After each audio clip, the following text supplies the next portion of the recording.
Tanggal 6 November, hari ke-311. Bacaan Kisah pasal 16 sampai pasal 18. Ketika perbedaan menjadi berkat. Garis besar. Perjalanan misi kedua Paulus dimulai setelah perpisahannya dengan Barnabas karena perbedaan pandangan tentang Yohanes Markus. Barnabas memilih untuk berlayar ke Siprus bersama Markus, sementara Paulus melanjutkan pelayanan bersama Silas dan kemudian Timotius. Dalam perjalanan lebih dari 3.000 mil, Paulus mendirikan jemaat-jemaat baru di Makedonia, Akhaya, dan Asia Kecil. Di setiap tempat, Filipi, Tesalonika, Berea, Athena, dan Korintus, ia menghadapi tantangan, penolakan, tetapi juga melihat banyak jiwa datang kepada Kristus. Dari perpecahan, Allah menumbuhkan 2 tim misi yang menjangkau 2 arah pelayanan yang berbeda. Bahkan dari konflik, Tuhan tetap bekerja untuk memperluas kerajaannya.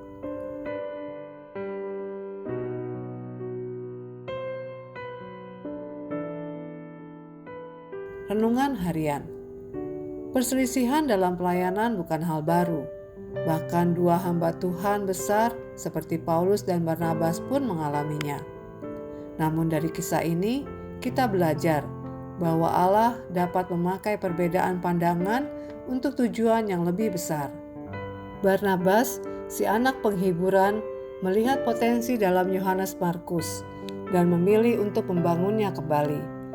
Paulus fokus pada misi dan tanggung jawab besar, memilih untuk melanjutkan pelayanan tanpa risiko tambahan.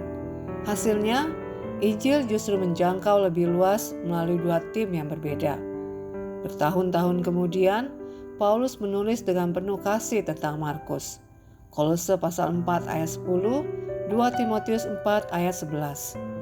Hubungan yang dulu renggang kini dipulihkan, tanda bahwa kasih Kristus selalu menang atas perbedaan. Jika Anda tengah mengalami ketegangan atau perselisihan, ingatlah bahwa berdamai tidak selalu berarti harus berpikir sama. Kadang, berdamai berarti setuju untuk berbeda dengan hati yang penuh kasih. Katakan kepada orang yang mungkin pernah Anda kecewakan, "Saya menerima Anda apa adanya. Mari kita tetap bekerja bersama untuk kemuliaan Tuhan." Ketika kasih menjadi dasar hubungan, perbedaan tidak memecahkan, melainkan memperluas pelayanan.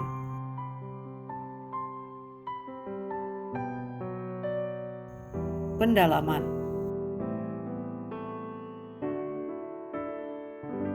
Panggilan yang mengejutkan.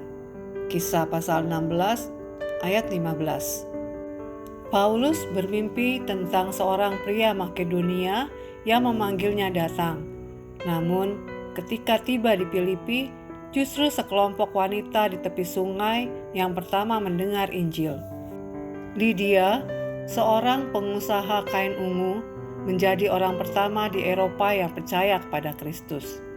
Tuhan seringkali bekerja tidak seperti yang Anda bayangkan, tetapi selalu tepat pada waktunya. Setia di tengah tuduhan. Kisah pasal 17 ayat 7. Ketika para murid dituduh memberitakan raja lain selain Kaisar, mereka dianggap pengkhianat politik. Namun sesungguhnya mereka mengakui kebenaran tertinggi. Yesus adalah Tuhan atas segalanya. Ketika iman Anda diuji oleh dunia, tetaplah setia, karena kebenaran Kristus jauh lebih berkuasa daripada otoritas manusia manapun. Dari musuh menjadi sahabat. Kisah pasal 18 ayat 8. Krispus, kepala sinagoga di Korintus, bertobat bersama keluarganya. Penggantinya, Sostenes, yang semula menentang Paulus, akhirnya berdiri di pihaknya. Dalam 1 Korintus pasal 1 ayat 1, nama Sostenes tercatat sebagai saudara seiman. Inilah bukti bahwa kasih karunia Allah mampu mengubah musuh menjadi saudara dan penentang menjadi rekan pelayanan.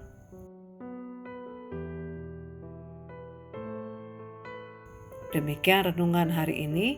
Jika Anda ingin mendengarkan bacaan Alkitab hari ini, silakan buka tautan video yang tersedia di layar Anda. Amin. Tuhan Yesus memberkati.